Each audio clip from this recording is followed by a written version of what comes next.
What would you do if everything you'd ever been told was worthless, including you, turned out to be the one true thing in the world? For Ada Tolliver, 19 years old and cast out of her uncle's house with $14 to her name, this wasn't a question. It was a Tuesday morning, a train platform, and the end of every road she knew. Her inheritance, if you could call it that, was a locked railroad car sitting on a dead spur in the Nevada desert, a car no man had opened in 41 years. The town of Dry Wells laughed at her for buying it. They said she'd paid $5 for a rusted box full of nothing.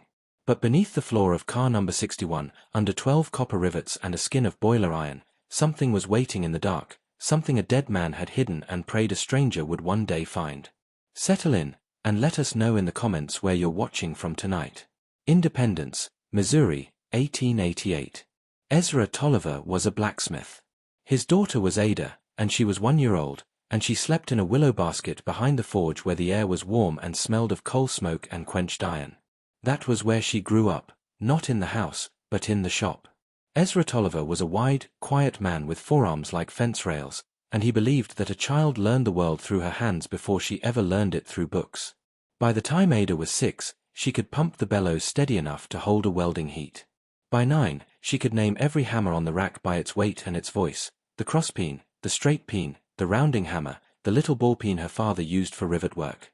By 12, she could draw out a bar of wrought iron into a gate latch so clean that farmers came from 3 counties to have Ezra Tolliver shoe their horses and mend their plowshares, and half of them left saying the girl's finish work was already finer than the father's.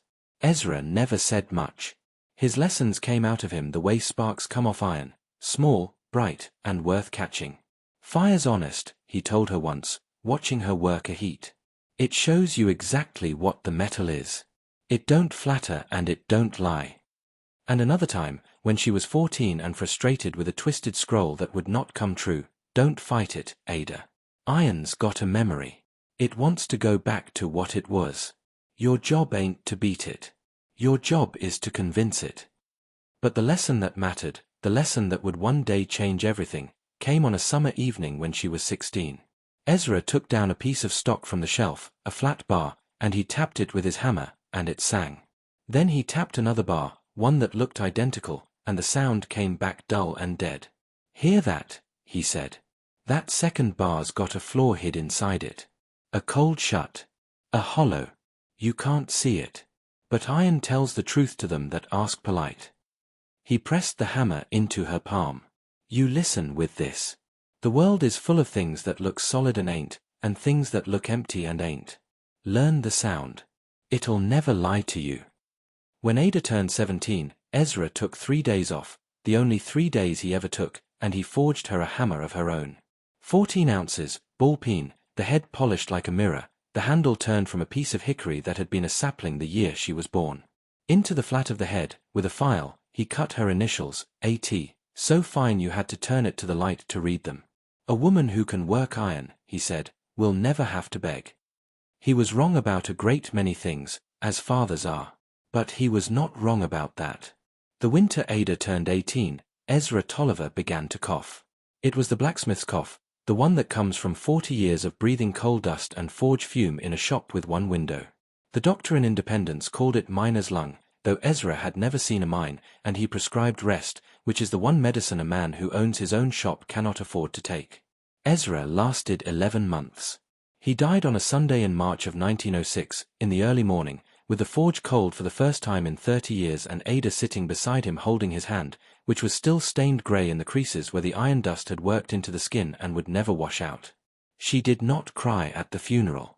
She stood at the graveside in her one black dress with the 14-ounce hammer wrapped in oilcloth at the bottom of her carpetbag, because she had already learned that grief, like iron, is a thing you carry, not a thing you set down. That was when Silas Tolliver arrived. Silas was Ezra's younger brother, and he was everything Ezra was not, a dry goods man, a ledgerman, a dealer in notions and debts. He owned a store on the main street of Independence with glass jars in the window and a brass cash register that rang like a small bell, and he regarded his brother's daughter the way he regarded a line item that had failed to balance. For a year and a half, Ada lived in the room above the store. She was not beaten.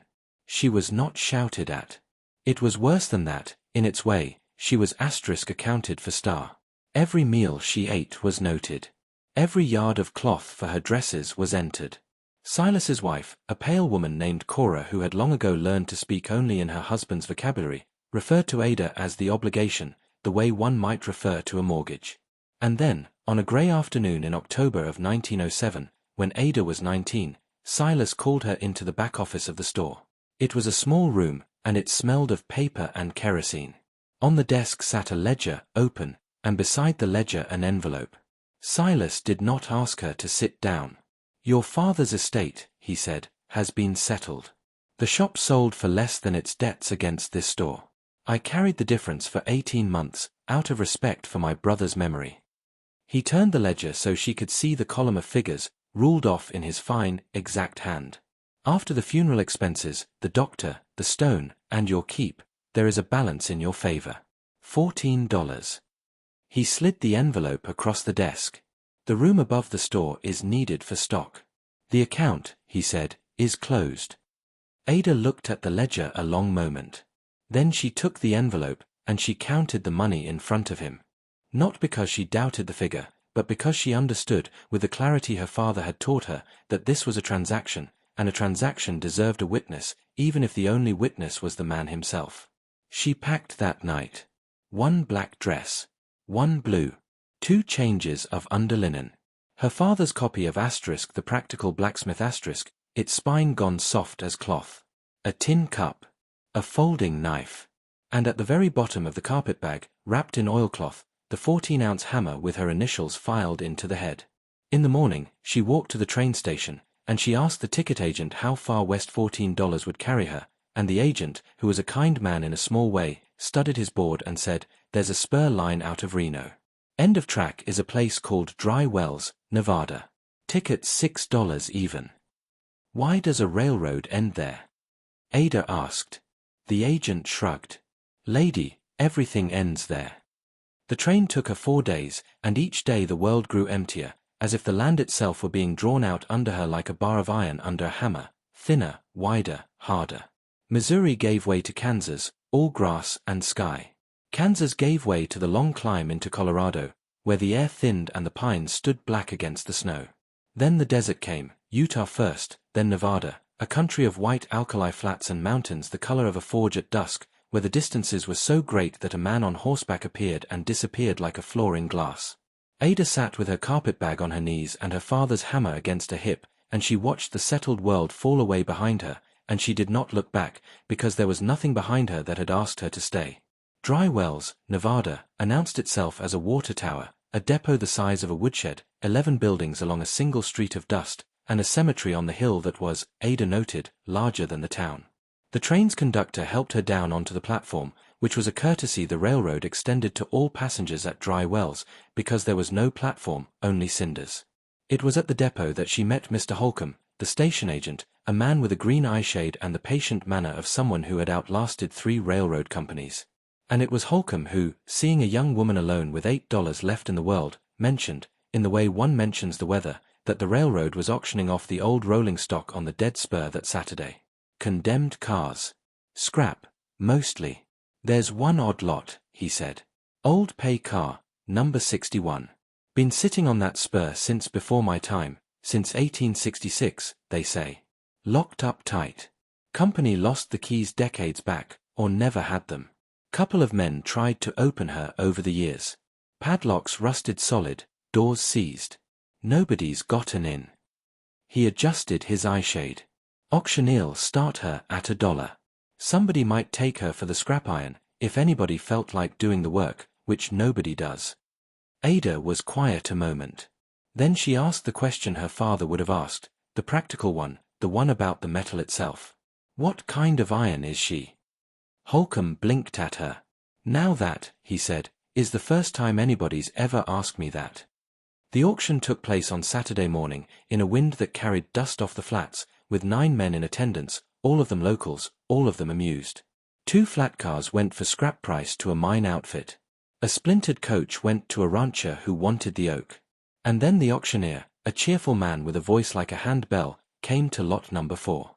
1 railroad pay car, number 61, constructed oak and iron, condition unknown, contents unknown, lock status, and here he grinned at the crowd, permanent. "Do I hear $1? $1, Ada said. The 9 men turned to look at her, this girl in a dusty black dress, 19 years old, standing with her carpetbag at her feet like something the train had set down by mistake. There was laughter, not cruel exactly, but the laughter of men who believe they are watching someone make a very small, very certain mistake. $2, called a voice from the back, and the crowd parted, and Ada had her first sight of Harlan Voss. Voss owned the bank in Dry Wells, and the land office, and by quiet arrangement most of the 11 buildings on the street. He was a soft, pale, well-dressed man, out of place in that country the way a billiard table is out of place in a barn, and he was not bidding on the car because he wanted it. He was bidding, Ada would understand later, because he wanted to know why anyone else did. 3, Ada said. 4, said Voss, smiling pleasantly. 5, said Ada, which was every dollar she had left in the world minus 3, and the auctioneer's bell voice sang out, and Harlan Voss, with a little bow in her direction, let her have it. Which was itself a kind of tell, though she did not know it yet. Men like Harlan Voss do not lose auctions they care about. They lose auctions they've decided to win later, cheaper. The laughter followed her down the track. $5 for a lockbox with no key, somebody called, and somebody else answered, Girl, the rats in that car are older than you. And she walked the quarter-mile down the dead spur to where car number 61 sat alone on its rusted rails, and she set her carpetbag down in its shadow, and she looked at what she had bought. It was beautiful, in the way of old, honest work. Oak planking silvered by 41 years of desert sun. Iron straps, riveted by hand. A roofline like the back of some patient animal. And on the door, a padlock the size of a man's fist, rusted to the color of old blood, that had not opened since 1866. The days that followed were the hardest of her life, and Ada Tolliver had not lived an easy life. She built a lean-to against the car's north side from scrap lumber the rancher had left behind. She bought a cold chisel, a file, and a tin of salve from the mercantile for 40 cents, and a sack of beans for 60 more, and then she had $2, and then she had less. She hauled water from the railroad well a bucket at a time. The wind never stopped. Her hands, her father's hands, small and strong, split at the knuckles and healed and split again, and the calluses that had softened in 18 months above her uncle's store grew back like the land itself reclaiming a road. And the lock would not open. She worked it every day, penetrating oil made from tallow, patient filing, heat when she could build a fire close enough. Nothing. 41 years of desert had fused the mechanism into a single piece of corrosion, and there were nights, lying in the lean-to with the wind worrying the planks, when Ada pressed her father's hammer against her chest like a heart beating outside her body and thought, *, he was wrong. Silas was right. The account is closed. *. It was on one of those nights, at the edge of despair, that she met the old man. He came out of the dusk like something the desert had made, a section hand from the old days, 70 if he was a day, named Enoch Prine, who lived in a shack by the water tower and was said to have helped lay the very rails the car sat on. He stood looking at number 61 for a long time, chewing on nothing, and then he said the strangest thing. 41 years I've walked past this car. You know what I never seen. He spat into the dust. Rust streaks on her roof seams. Every car on this railroad rusts at the seams. Rain gets in, runs down, leaves a track. This one don't. He looked at Ada then, and his eyes were pale and sharp as awls. Iron that don't breathe is keeping something inside it. A dry heart keeps what it's given. He turned to go, then stopped. You've got a smith's hammer on your hip, girl. Iron tells the truth to them that ask polite. And he walked off into the dark, leaving Ada standing very still in the wind, because those last words, *iron tells the truth to them that ask polite *, were her father's words. His exact words. She did not sleep that night. And if you were her, 19, alone, with $2 and a locked boxcar and an old man's riddle ringing in your ears, what would you have done next? Let us know in the comments. It took her 9 more days to get inside, and in the end it was not the lock that yielded but the door itself, because Ada Tolliver was a blacksmith's daughter, and a blacksmith's daughter does not ask a door's permission. She stopped fighting the padlock and studied the hinges instead, and she saw what 41 years had hidden from lazier eyes. The hinge pins were riveted, yes, but rivets are only iron, and iron is honest. 2 days of filing, 1 day of driving them out with her cold chisel and the 14-ounce hammer, working each pin a 1/16 of an inch at a time the way her father had taught her, *, don't fight it, convince it *, And on a Tuesday morning in November, with a sound like the desert itself exhaling, the door of car number 61 swung open on its seized hinges for the first time since 1866. Inside was nothing. That is what the town said, anyway, because the whole town came to look. You cannot keep a secret on one dusty street, and what they saw was an empty car. Dust an inch deep. A desk bolted to the floor, empty drawers hanging open like mouths. A bunk frame. A stove. Rat nests in the corners, 41 years of rat nests, from rats that had gotten in somehow and died there generations ago. Nothing else. No strongbox. No payroll. No gold. The laughter this time had a different quality, satisfied, almost gentle. $5 of nothing.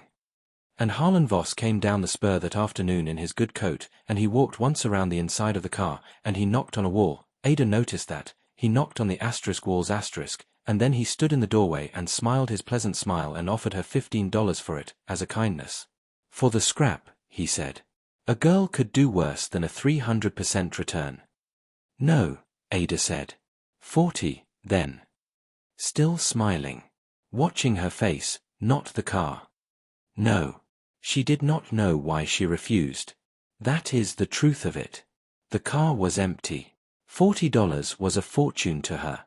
But her father had once tapped 2 identical bars of iron, and one had sung and one had answered dead, and something in this empty car, something she could not yet name, was singing.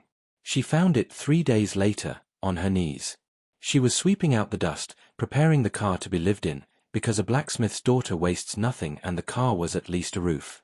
Her hammer hung from her belt on its leather loop, as it always did. And as she crawled backward across the floor, sweeping, the hammer swung forward off her belt and struck the floorboards. And the floor rang. Not the dull *thock* of oak over joists. A ring. Hollow. Low and long, like a bell wrapped in cloth. Ada went very still. She crawled forward 3 feet and struck the floor with her knuckles, *thock*. Back 3 feet, that low, wrapped bell ring. And then she was on her belly with her cheek against the boards, striking the floor every 6 inches in a grid, mapping it, and the hollow was a rectangle, 6 feet by 4, set into the center of the car like a grave, and along its edge, half buried in 41 years of dust, she found them. 12 rivets. Copper. Copper, in a floor of iron and oak. Copper rivets, soft, workable, removable, in a line so straight it could only be deliberate, and so carefully blended into the floor's iron strapping that you would never see them unless you were lying on your belly in the dust with your cheek against the boards, listening. Iron tells the truth to them that ask polite. She sat back on her heels in the dim car, and her heart was going like a trip hammer, and outside the wind moved across the flats as it always did, and somewhere up the street a door banged, and the whole world went about its business, not knowing that everything had just changed. Don't forget to subscribe for more stories of hidden things and the people patient enough to find them, because what Ada Tolliver does next, she does with her father's hands. She did not tell a soul. That was the first decision, and it was made not out of cunning but out of craft, because a smith does not show a piece half finished, and because she had watched Harlan Voss knock on her walls. The work took 11 days, and this is how she did it, because the doing of it is the whole story. Copper is soft, softer than iron, far softer than steel, but a copper rivet set in 1866 and sweated by 41 desert summers does not simply give up. Ada began each morning before light, while the town still slept, because the sound of hammering carries in desert air and she could not afford questions. She worked by feel as much as sight. First, the file. She dressed the head of each rivet flat and bright, cutting away 41 years of oxidation until the copper shone like a line of small suns in the gloom of the car. That alone took 3 days, and by the end of it the tips of her fingers were worn so smooth she could not feel the weave of her own dress. Then the drilling.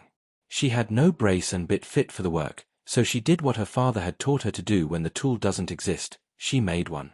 She took a piece of spring steel from a broken rake the rancher had abandoned, heated it in her small fire to a cherry red, and forged herself a punch and then a makeshift drill bit, quenching it in water from the railroad well and tempering it back to a straw color by eye, the way Ezra had taught her, reading the oxide colors as they crawled across the steel like weather. Fire's honest. It shows you exactly what the metal is. She center-punched each rivet. She drilled a pilot into each copper head. Copper grabs a bit, grabs it and squeals, and she worked slowly, backing the bit out, clearing the swarf, whispering to the metal the way she had heard her father whisper 100 times, *easy. Easy now. Convince it. Asterisk, and when each pilot was deep enough, she drove her cold chisel under the rivet head and snapped it off. 1, 2, 3, 11 days of this, her hands bleeding and healing and bleeding again, the 14-ounce hammer rising and falling, until on the 11th day, at dusk, the 12th copper rivet let go. Then came the iron. Beneath the rivets, the rectangle of floor was not floor at all. The oak boards ended at the rectangle's edge, and within it lay a sheet of boiler iron, a 1/4 inch thick, set down into the car's frame like a lid. The false skin Enoch Prine had somehow sensed from the outside, the reason no rust streak ever ran from her roof seams, the dry heart of car number 61. Ada drove her chisel into the seam and pried, and the iron resisted, and she pried again, putting her back and her 4 years at her father's forge into it, and the seam opened with a shriek that she was sure, the whole town must have heard. But no one came. She got her fingers under the edge. She lifted. The plate came up like the lid of a tomb, and beneath it, in the last grey light of the 11th day, Ada Tolliver looked down into a cavity 6 feet long and 4 feet wide and 2 feet deep, lined in zinc to keep out the damp of a country that had no damp, and she saw what the dark had been keeping for 41 years. Then, silence. Even the wind had stopped. She went down into it with her lantern, and this is what the cavity held, inventoried the way her father's daughter would inventory it, from the ordinary to the impossible. Books, first, 6 of them, wrapped in oilcloth, dry as the day they were laid down. A surveying manual. 2 volumes of Shakespeare. A Bible, its flyleaf inscribed in faded ink, asterisk Elias Crow, from Miriam, Christmas 1860. Asterisk a paymaster's ledger. A surveyor's journal, leather-bound, swollen with entries. Beneath the books, a wool coat, folded, and in its pocket a silver pocket watch, stopped at 10 minutes past 4, its crystal unbroken. Beneath the coat, a box. It was a strong box, iron-banded oak, small enough to hold against your chest, and it was not locked, its hasp had never been fastened, as if the man who placed it there trusted the car itself to do the locking. Ada lifted the lid. Gold. Double eagles, $20 gold pieces, stacked in paper rolls that had long since rotted to lace, so that the coins lay loose and tumbled like something out of a story she would have said she was too old for. She counted them that night, twice, on her knees, by lantern light, with the wind rising again outside and the whole empty town up the hill going dark window by window. 240 coins. 240 double eagles. $4,800. She was 19 years old.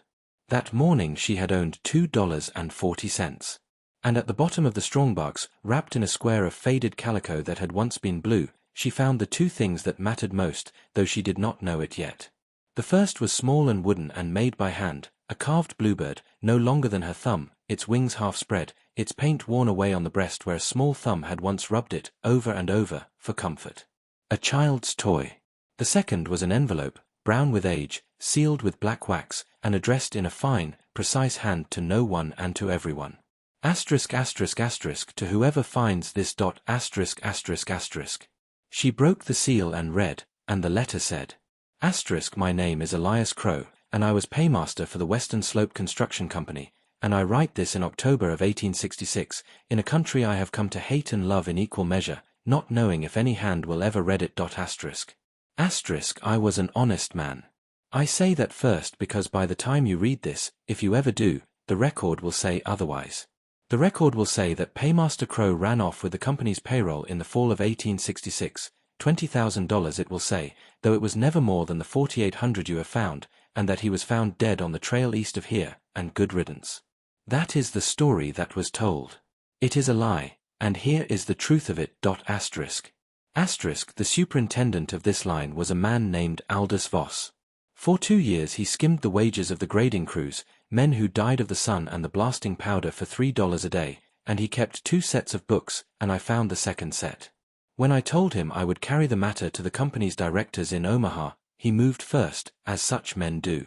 He told the directors that I had stolen the payroll. There was a warrant inside the week. I knew I could not carry the money east with a warrant on my name, it would be found and it would convict me. So I hid it here, in this car, which I had cause to know would be written off and forgotten on this spur, and I meant to go to Omaha with the second set of books and clear my name and come back and see the men paid. I will tell you the rest plainly, because a man who writes to a stranger owes the stranger plainness. While I was on this line, my wife Miriam and my daughter June died of the diphtheria in Omaha, in August of that year. I had asked leave to go to them when the sickness came.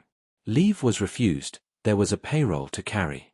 And I carried it, and my June died while I was counting other men's wages into envelopes.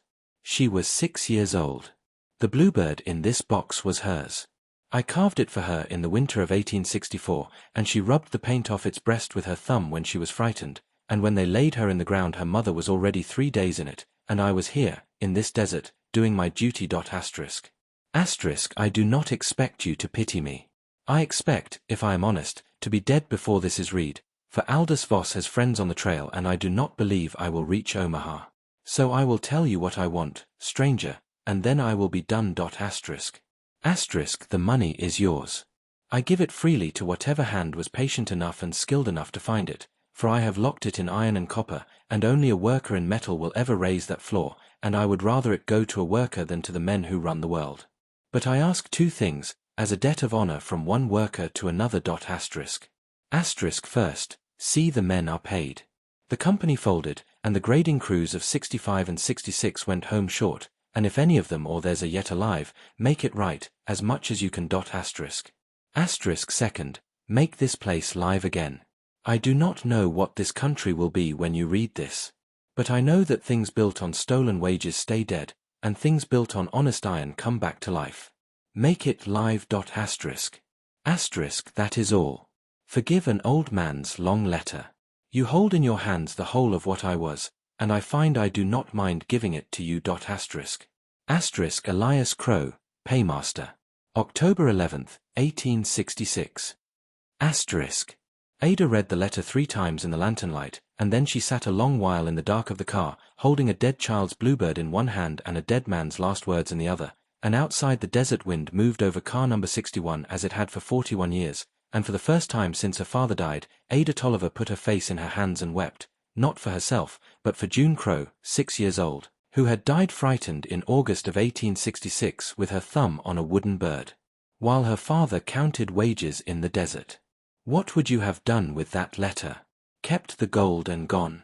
Let us know in the comments, and keep watching, because what Ada does will surprise a whole town. She could have left. Understand that. The train still ran twice a week. $4,800 was more money than most of the men in dry wells would see in a lifetime, and nobody on earth knew what lay under the floor of car number 61 except Ada Tolliver. She could have been in San Francisco by Christmas, in a house with a view of the water, and no one would ever have wondered about the blacksmith's daughter who once bought a worthless railcar. Instead, on the first morning, she walked up the hill to the cemetery that was larger than the town, and she spent 2 hours among the wooden markers, and she found 11 of them. 11 graves of grading crew men, dead of the sun and the powder in 65 and 66, and she wrote down every name in the back of her father's book, in pencil, in her neat smith's hand. Then she went to see Enoch Prine at his shack by the water tower, and she did not show him the gold, and she did not show him the letter. She showed him the list of names and asked one question, which of these men have people still in the county? And the old man looked at the list a long time, and then he looked at her, pale eyes, sharp as awls, and whatever he saw in her face, he did not ask about it. He just took up his hat and said, 8 of the 11. I know where their people are. I'll take you. It took 6 weeks.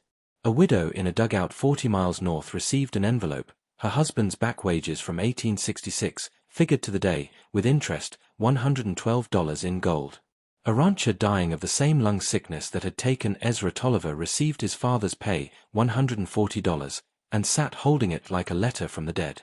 Family by family, grave by grave, the list in the back of the practical blacksmith was crossed off, 11 names, $1,140 in all, and nobody ever told the families where the money came from, only that an old account had been settled. An old account. She liked the phrase. It had the ring of her uncle's ledger, turned at last to a decent purpose. And something began to happen in dry wells, not all at once, and not with speeches, because Ada Tolliver gave no speeches. It happened the way frost happens, quietly, overnight, everywhere at once. Amos Y., the carpenter, came down the spur one morning and found her struggling to hang the car's door straight on its reset hinges, and without a word he took the door off, planed the stile, rehung it true, set a new cedar post beside her lean-to while he was at it. Post was rotten, was all he said, and stayed for coffee. Ruth Bell, the widow of a section man killed in '71, began arriving on Saturdays with a loaf of bread and a crock of beans, and she never once asked Ada where her money came from, because a widow knows that some questions are only curiosity wearing the clothes of concern. Mr. Holcomb at the depot let her use the telegraph to wire the assay office in Reno, and walked her draft to the bank himself, and stood over Harlan Voss's clerk while it was properly receipted. For there was the matter of the bank, and of Harlan Voss. He came down the Spur twice more that winter. The first time, he offered her $100 for the car, pleasant as ever, and she said no, and she watched his eyes go past her to the floor, to the rectangle where the boards were newer and the seam showed, and she knew, with a Smith certainty, that the knocking on the walls had begun again in his mind. The second time, he did not offer money at all. He mentioned, conversationally, that property found on railroad right-of-way sometimes had complicated title, and that his bank held the old Western Slope Construction Company papers, and that he would hate to see a young woman caught up in litigation. It was a threat wrapped in cotton, and Ada heard it for exactly what it was, and also for what it told her. Men like Harlan Voss do not threaten over empty boxcars. Somewhere in his bank's papers was the story of 1866. He did not know what was in the car. But his father had known there was a reason to wonder. She banked the gold anyway, in Reno, under her own name. And then she did the thing that turned the town. She built. She bought the section house, the one real house on the dead Spur, from the railroad for $90. She bought tools from a closing foundry in Reno, a forge, an anvil, a post vise, tongs, 100 weight of coal, and she set them up in the section house's barn, and in February of 1908 she hung a sign over the door, painted in black on a board Amos Y planed for her. The first week, she shod 11 horses and mended 4 ploughshares and 1 wagon tire, and she charged fair prices and her work was beautiful, and by spring the ranchers were coming from 3 valleys the way the farmers of 3 counties had once come to Ada Tolliver, and half of them left saying the daughter's finish work was finer than anything they'd ever seen. The reckoning, when it came quietly, the way Ada Tolliver did everything. It came in April of 1908, and it came through the mail. The Reno Gazette had picked up a small story, a strange, human story, about back wages from 1866 arriving in gold at the doors of old railroad families, and a reporter took the Spur line out to Dry Wells to see about it. Ada would not speak to him at length. She was shoeing a horse, and she did not stop. But she gave him one thing. She gave him a copy of Elias Crow's letter, which she had written out fair, and she said, "Print all of it or none of it." He printed all of it. And the territory read the words of a dead paymaster naming a dead superintendent, Aldous Voss, keeper of 2 sets of books, skimmer of dead men's wages, and the territory did the arithmetic that Dry Wells had never quite done aloud. Aldous Voss had come to this desert with nothing in 1865, and his son Harlan owned the bank, the land office, and half the street. And fortunes in this country did not grow from nothing any more than iron did. No one accused Harlan Voss of anything. That was the elegance of it. His father's sins were not his, legally, and Ada never said they were. But deposits are a vote, and the people of 3 valleys began quietly voting, moving their money to the new bank in Reno, paying their notes off early, taking their business elsewhere the way water finds a new course when the old one is fouled. Voss came down the Spur one last time, in May, and Ada was at the forge, drawing out a gate latch, and she did not stop work to receive him. "The railroad is investigating title to that car," he said. "Mr. Holcomb has my bill of sale," Ada said, not looking up. $5, paid and receipted, lot number 4, October 1907. The railroad's own auctioneer. "You're welcome to see the copy." That money belonged to the company.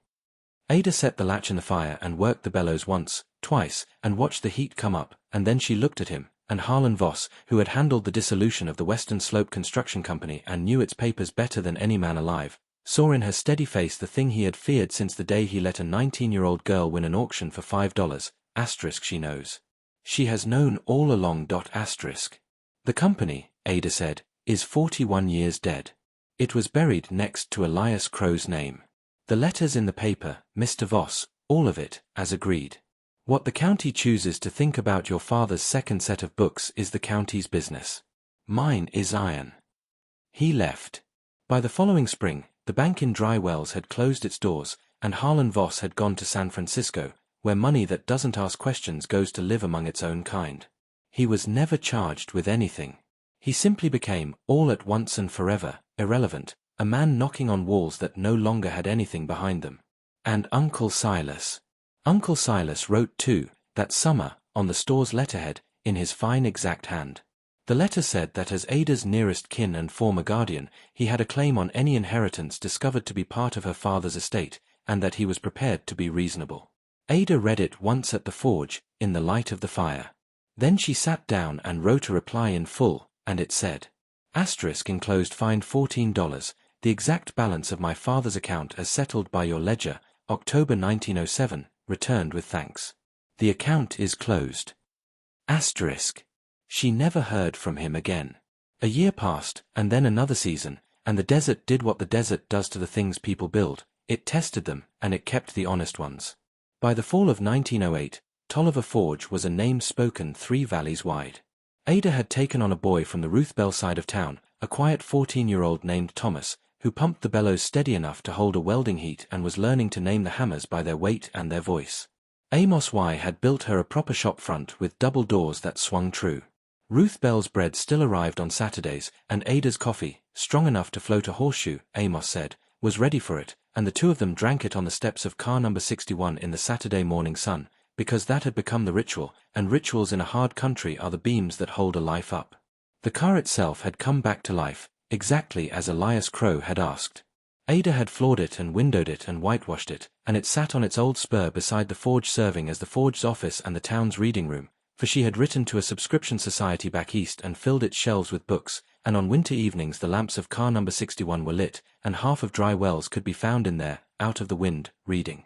On the wall, framed in oak that Amos Y. had planed, hung the letter of October 11, 1866, and beneath it, in a small case, the silver watch stopped at 10 minutes past 4, which no one had ever wound, because some things should be left where time left them. The town grew. Not much, 11 buildings became 16, but a smithy is a heart, and a town with a heart pumps. The railroad, which had written Dry Wells off for dead, began stopping its through freight twice a week instead of once, because there was freight now. Ada's ironwork, shipped out in wooden crates to ranches as far as Reno. And every so often, not often, because Ada Tolliver was not a woman who looked backward, a traveler would ask about the car, and somebody in town would tell the story, and the story always ended the same way, with the teller shaking his head. Asterisk $5 she paid. Locked 41 years. We all laughed. Asterisk. On an evening in October of 1908, a year to the month since a 19-year-old girl had stepped off a train with $8 and a carpetbag, Ada Tolliver closed the forge at dusk and walked out to sit on the steps of car number 61, as she did most evenings, to watch the light go down over the flats. The mountains were the color of a forge at dusk, the way they had been the first day she saw them from the train. The wind carried dust off the flats. Somewhere behind her, in the shop, the coals of the day's last fire ticked as they cooled, the sound a forge makes when its work is done, a sound she had known since before she could walk, a sound like a house settling, like something honest coming to rest. She had 2 objects in her hands. In her right hand, the hammer. 14 ounces, ball-peen, hickory handle worn dark and smooth by 2 generations of hands now, her initials, A.T., filed into the head so fine you had to turn it to the light to read them. Her father's whole philosophy in one piece of steel. Asterisk the world is full of things that look solid and ain't, and things that look empty and ain't. Learn the sound. Asterisk. In her left hand, the bluebird. No longer than her thumb, wings half spread, the paint worn off its breast by a small girl's thumb in 1866, in Omaha, in August, while her father counted wages in the desert and could not come home. 2 men she had outlived. One had given her the skill. The other had given her the trust, a dead man's trust, sealed in black wax, addressed to whoever was patient enough and skilled enough to deserve it. Asterisk I would rather it go to a worker than to the men who run the world. Asterisk. Ada turned both objects over in her hands in the last of the light, the steel and the wood, the gift and the inheritance, and she thought that they were really the same gift, 41 years apart, a man saying to someone he would never see again, asterisk here, this is what I know, this is what I have, make something live with it. Asterisk. She was 19 years old when she was cast out with $14 to her name, and she had paid $5 for a locked railcar no one could open, and the whole town had laughed. No one in Dry Wells laughed at Ada Tolliver anymore. But she liked to think that somewhere Ezra Tolliver and Elias Crow, the smith and the paymaster, the 2 fathers of her 2 lives, were having the last, quiet laugh on her behalf. She set the bluebird beside the hammer on the step, and she watched the desert go dark, and the lamps of car number 61 came on behind her one by one, as the town came down the spur to the reading room, out of the wind, into the light. Thank you for staying with us for this story of worth and patience. If you were moved by Ada's journey, please give this video a like, and share it with someone who needs reminding that the things, and the people, the world calls worthless are often just waiting for the right hands. Don't forget to subscribe and click the bell so you won't miss our next tale, the story of a widow who bought a sunken riverboat for the price of its anchor chain, and found the captain's last letter nailed inside the wheelhouse. And before you go, tell us in the comments, what did you carry out of the hardest chapter of your life, and what did it turn out to be worth? Until then, be well. And remember, iron tells the truth to them that ask polite.